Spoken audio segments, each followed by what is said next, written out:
That's why we oppose this agreement that the President has reached with the Republican leadership. We look forward, though, to working with the President and all of our colleagues to come up with a plan that is fair and equitable for all of the American people, one that stimulates the economy, creates jobs, and will stabilize and help grow our economy for the future. Thank you, Madam Chair. Congressman Don Payne from New Jersey. Let me just commend the chairperson of the Congressional Black Caucus and our expert on taxes, Representative Scott, our Congresswoman Christensen. And we're simply here to say that we want a fair deal. You know, there was the New Deal under Roosevelt, and then there was the Fair Deal under Truman. Every New Deal is not necessarily fair. And we see this deal as not being fair. As a matter of fact, one of the leading senators, leader of the Tea Party, only questioned how will we pay for the extended unemployment benefits, as if all of the other costs were unimportant. And so we have to really have a vision of what's going to be best for this nation.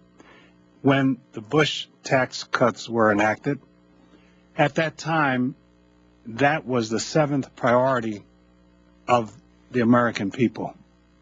They were not asking for it. They felt they did not need it.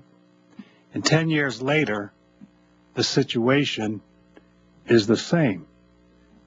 Interestingly enough, I've received calls from my very diverse district, from the wealthiest part of the district, and believe it or not, they're saying that we don't need the cuts. We don't really want them because we're concerned about America.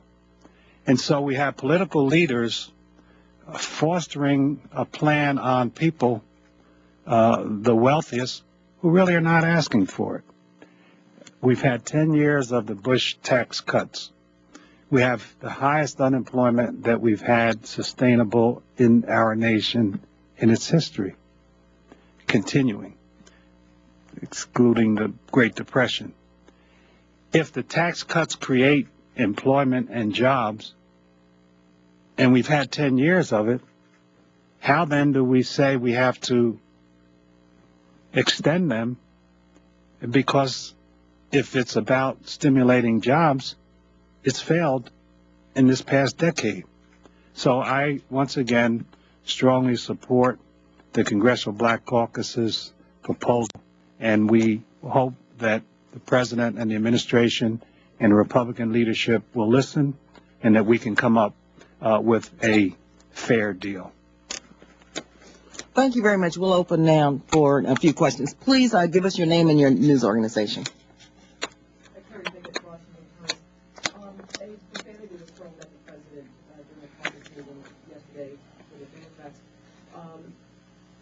That being said, is there any concern that Mr. Obama could very well lose a good chunk of his base if he actually follows through with his tax cut deal?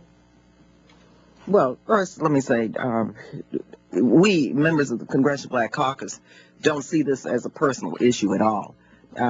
Secondly, part of what we're trying to do and why we're here today is to talk about how we fix this, so that we can move forward and help turn the economy around and not create even a deeper hole in terms of deficit spending. Right here. Okay, then I'll go here. Right, the Senate's already moving forward on this as if you guys sort of don't matter. Not you guys, CDC, but the House in general. So they're going to vote on this on Monday, possibly pass it as soon as Tuesday, Wednesday morning. Do you really think you can stop it at this point? Let me tell you, yesterday, and you know what happened yesterday in our Democratic Caucus meeting, the majority of the Democratic Caucus sent a very strong message that we do not intend to take up this tax proposal as it has been presented. Let's go right here, and then we'll go back. I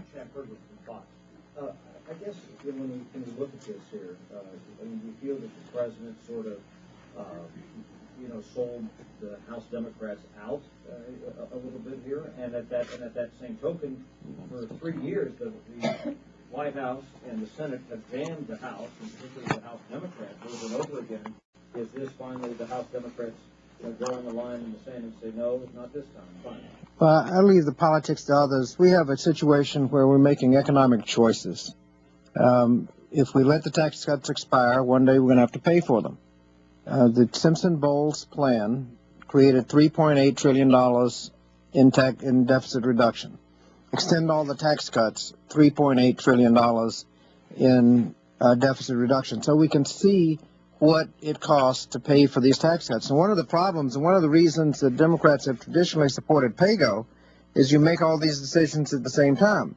When we passed a health care plan, we said, here's a health care plan we want to pass, and here's how we're going to pay for it.